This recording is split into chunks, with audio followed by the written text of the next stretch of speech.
Hey class. So here we are, we're back. It's week 5 of the class, which is kind of nuts because time doesn't really make much sense. And in those 5 weeks, I think you've gotten a sense of where we're really going with this, how to understand social media as a critical discourse rather than just something that we use or play with. And the idea of this class is that we basically turn our ideas of what it means to make content into something how we criticize content or look at content critically. Now, on that note, I really don't like the term content. I think it boils everything down into one big pool of everything, and everything itself becomes kind of like a miasma of stuff. But that's kind of how the internet looks at it, because as we've explored thus far, content is the material of the web, is basically UGC, user-generated content. It makes up pretty much all of our social networking sites. And that means the content you create is part of how we actually operate the web. In the beginning, the web was millions and millions of sites, and now it's basically 5 websites total with millions and millions of users' content. So it's inverted and become kind of funneled. So today we're going to be looking at content, literally that, and how we access it, how we look at it, how we understand it, and how we get to share it. And I think it's important that we do this because it helps us be critical media studies people and helps us really understand where we're going to go in our futures. Before we start, I just want to go over a few things from the class because this is beyond making content, a homework. There's class. Some of your, I would say for the most part, all of your responses when you do an assignment are amazing. Like they're really, really great. I really like the way that you put them together. I like the way you analyze material. The way to make sure that you have a successful post and when you respond and I grade it, because we're asynchronous, it's not as easy for me to explain this in person. And I've added notes to some of yours.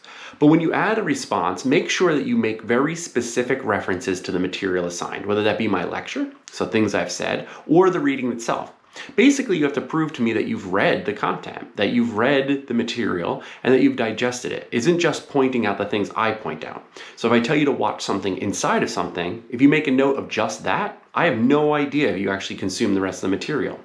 And so going forward, as we go through the class in the next few weeks, I'm going to start changing the grading. Now you've gone through the introductory period. Now we're going into the second part. So it's like basically 3/3. Now in the second third of the course, it's a little more in depth. We're going to be a little bit more critical of our material, which means I also need to see you be more critical and make approaches to the content. So that means your grading is now going to get a little steeper.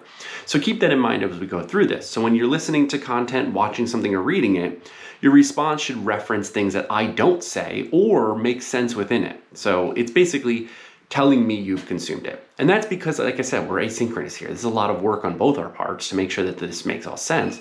But I think you have that responsibility of doing that. And then I'm going to give you a little bit more time. No lates for this week on the micro content strategies. Most of you have gotten it in. For those of you who haven't, please just continue to do so, because I'm just going to make sure that the nobody gets lates on that. Some of you have done some really fantastic work on really exploring like what it means to use different platforms to promote yourself. I like that a lot. I think that's really important, especially for those of you who are thinking about becoming influencers or doing some sort of work or material that actually gets people to recognize it. I think that's amazing. And on that note, so we're going to go into not micro content, but just content in general today. So we're going to be talking about clicks, clickbait, click materials, the reason we go to websites, how do we go from watching something or scrolling something to going through to go to the site. Now we're not going to be talking about conversion today. So conversion is about like what it means to turn a click into a subscriber or a click into a sale. We're going to be talking more about the upper levels of this. How does something end up in a search engine? Something ends up on your feed, and why does the algorithm prioritize certain content over others? So some of this comes back to like my background in media literacy and digital media literacies. And this is all the way back to like when I just started being a like academic or a scholar. So I started studying media literacy before anything else. And I was really interested in that because, as you know, as my background in reality TV and everything, is like, why do people watch that? Reality TV itself is really just the television version of clickbait. It makes you want to watch something that is auspiciously normal, but then people want to be attracted to it because it uses basically the same formula as viral media. It basically only focuses on the parts of reality that are really exciting. Because for the most part, most reality is pretty boring. So when you edit it just so it has just the only important parts or only exciting parts people want to watch. So they're really attracted to that type of material. Now, while I was in grad school, I got the fortunate experience to become a lecturer at Stony Brook, where I ended up later doing my PhD, which is kind of funny. So while I was at Stony Brook to be a lecturer, I was teaching in the news literacy program. And at the time, content farms were the big thing. This is like 2011. This is before Coney 2012. I'm going to basically doubt that most of you have not seen that. But in 2011, content farms were this big thing. It was basically entire websites like HuffPo or Newsweek that had converted their profit model to posting, that they hired writers for about 10 cents a word or maybe even less to pump out article after article after article. And these words were like 250 word articles. So people were writing articles for like $25, $30. And they were basically putting them together, making hundreds of posts per day. But they were also, like memes, reducing large concepts into quick shareables, things that could end up on feeds. And that's because at that time, Facebook was really focusing on how to get news organizations into the feed. Because before that, the feed itself was basically friend-based. When you communicated on Facebook in the early 2010s, it was basically what your friends posted and thought was interesting. As Facebook was more interested in the outlets, they were teaching the outlets to basically be friendly, to try to make them be more colloquial, which means layman's, reduce their high-minded concepts to something that's more approachable. However, you can't turn that off. Once you create a content farm, you can't really bring back the serious nature of your work as easily because now you've basically made it well known that you're in it for the clicks. You're not in it for the deep content. You're in it for this reductionist type of media that gets people to interact with it, but they're not interacting with it in a deep, critical way. As we could see 10 years later, this has become quite a problem because in our current news situation, nobody reads news in a critical manner anywhere. In many ways, they don't interact in a critical manner. So they basically are looking for something very quick, something shareable. Later, we'll talk about that. Its term is called outrage bait, which is designed specifically not to be read, but rather to incite, to something to create energy. And that's a lot of writing that's out now. So while I was teaching news literacy, we were basically going through what are these content farms and what does it do for them? But I think one of the big questions that was coming up during news literacy was how do media literacies operate in the age of clickbait? And so media literacies themselves I'm pretty sure that most of you know how media literacies operate. Traditional media literacies are looking at who is the author? Where do they come from? What's their bona fide, so to speak? Are they already pre-biased when they come in? Do they have some sort of pre-purchase, as in like, is the writer working for Exxon if they're writing about climate change? You don't really want to make sure that that's not a non-skewed piece of material. Second is the outlet. Most, if not all outlets have some sort of bias or skew, and so you want to make sure that you're recognizing which outlet has a bias pre-built into it so you know the audience that it's engaging with. And then lastly is its headline and thumbnail. Believe it or not, and you may believe this, most writers do not write their headlines. Headlines are written by the editor or the SEO specialist, which I'll get to in a second. So recently I started working for Forbes about a year ago, and I started doing that as freelance just to kind of try to find a few things out. And I started working for Forbes because I was interested mostly in trying to make sure that what I was teaching in my new media program in the previous institution wasn't bullshit, that I wasn't just making it up, that a lot of what I was saying was actually foundational in what was going on. But it was also to learn new aspects of writing. To write clickbait or to write what we call keyword specialized articles is pretty interesting. But what I found most interesting is I had no real choice over my headlines, no matter what I called it. I don't think I have a single headline. Actually, I have one headline that was able to make it to it. And it was by accident. I really liked the way I wrote it, and it somehow was just kept. So they didn't change my headline. And it has a ton of views too. So I think I was pretty natural at clickbait at that time. But all my other headlines were updated. So also the thumbnail, what they call the top post or the top image, that's how you garner attraction too. And so all of these are parts of how people interact with articles and content. And so what we understand is that most of our content is engaging with our core being, how humans interact with media.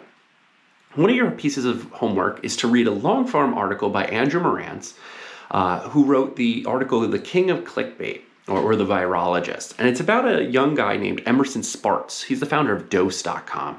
This predates Unilad or Lad Bible, all the Lad material of the day. That's today's clickbait. But at the beginning, it had to be built. Somebody had to build the structure of clickbait. And Emerson Spartz did. He figured out how specifically to engage with SEO and content clicks. So SEO stands for search engine optimization. SEO is a term that you hear quite often. It's quite outdated. If you see somebody looking for somebody to help them with SEO, they're talking about a previous paradigm. Keyword-based writing today is the way we would call that, but it's still really SEO. And what that is tricking the search engine to return your article before everyone else's because you're using specific keywords or phraseology that brings it to the top. He realized in his headline writing of dose.com how to convert basically anything into clickbait. How do you get somebody to do it? And it was done through very, very simple methods that we never realized at the time, which is pretty much us. Just like we were talking about how memes encourage like apophenia, the ability to recognize objects as things, or pareidolia, see faces and things. Those are pre-built into us. We have memes in us. Memes are part of our biology. So clickbait is too. How do we engage with content is because we are always thinking about how to go through or feel like we won't be fulfilled unless we click this. That's the secret of clickbait. The second thing that makes clickbait work is the algorithm. We will be going around the algorithm quite in depth in a few weeks. Now's not the time for us to really get in depth with it, but the algorithm itself does bend slightly to every time these things change, every time these paradigms exist. So when the algorithm notices that a lot of people are reacting to a certain type of headline, it's going to deprioritize material that doesn't have clickbait headlines. So the more basic and plain old or fact-based your headline is, the less important it is in a feed. And lastly, us. We make this happen. If we stopped clicking on clickbait, it wouldn't work anymore. So we do continue to click on clickbait to make it work. Google's rankings are called the Alexa ranking system. You may not realize that when we rank something or go past the first page on Google, the Alexa ranking system is a huge database of what works and what doesn't to respond to an answer. Remember, a search engine is a query system. It is you asking the world or asking the ether for some sort of fulfillment on something you're thinking about. That Alexa ranking system has to basically syntactically figure out what you're saying and try to solve your question as best as possible. Think about that on a machine level. It's not easy. Our work, our ability to click on articles brings those rankings up. So every time a headline works better for an answer, it fulfills it, even if the content inside isn't that great. So back to Forbes. So Forbes itself is a content farm. I know they don't want to call it that. And it's kind of like Newsweek or HuffPo. A lot of the material is designed specifically for you to interact with the media. I always get a laugh out of Inverse, the outlet Inverse, because every headline always ends with ASAP. You need to watch this new show on Netflix ASAP. You need to watch this Prime show ASAP. And it's like, does ASAP work? Is that always the way of ordering us? And it kind of is. It's similar to a YouTuber pointing down and saying you need to like or subscribe because it's a call to action. It's telling us to do something. So if you're doing you need to check out this show ASAP, maybe it's converting people into that. Like I said, we're not talking about conversion. Other types of ways that clickbait originally worked were listicles. That's a term that's invented by BuzzFeed. So listicles are basically things that still come out to this day. 25 things at Amazon you'll get a kick out of, 13 objects that are weirder than you thought, 11 tweets that are crazier than last week's. Do you notice my numbers are all odds? Odd numbers seem to click better. Numbers based on threes seem to work better. There are numbers that happen to work better on listicles than others. Once you figure out the secret of what number is the listicle number that you want to attract, they increase clicks. If you use the number 9, it works better than 10. It's just part of our biology. It's sort of like saying 99 cents is better than $1. We hear things or we're connected to things that make more sense to us. So listicles was a big change in how we became more clickbait based. Later, during that exact same era, were whole entire websites based on mimetically transitioning content into listicles. One of them was still my favorite to this day is cracked.com. And Cracked often has this phrase that's like what Caveat, the place where we do our meme shows, has the same phrase, making information entertaining. And so it's basically turning very deep news into clickbait because they kind of figured out that if you were to engage with clickbait, then they should be embedding some deep subject matter in listicles. And their listicles are incredible. I still use many cracked listicles to this day. However, Robert Evans, who now does the podcast Behind the Bastards, which is about the bad people on Earth, he came from crack.com, and he often says, maybe we made a mistake by doing that. Maybe we made a mistake by reducing very serious information into entertainment. That is a philosophical question we'll be dealing with for probably the next couple of decades, and knowing what happens. Because what ends up happening is outrage bait. Outrage bait is the outcome of all this. That's the reductionism of fear into listicle or clickbait titles. So some of you already know this, but like terms like woke or cancel culture are outrage bait. They don't really mean anything of whatever the article is. 9 out of 10 times it isn't what that is. Those are outrage bait. They're designed specifically to get somebody to interact with the content, but they don't ever explain the material at all. Outrage bait has become part of partisanship now. It's used as reductionist media literally in Congress. They say these terms that mean nothing to what they want them to mean, but completely different. But because they know that it will work in a headline, many of our politicians literally speak in outrage bait or clickbait. This way, the reporter takes them in what we call good faith and writes an article about them, not realizing that congressperson already knows how the news cycle operates. They say something that has outrage bait in it. The article gets written with their quote, and somebody clicks on it and gets angry. And yet that entire time, we learned nothing.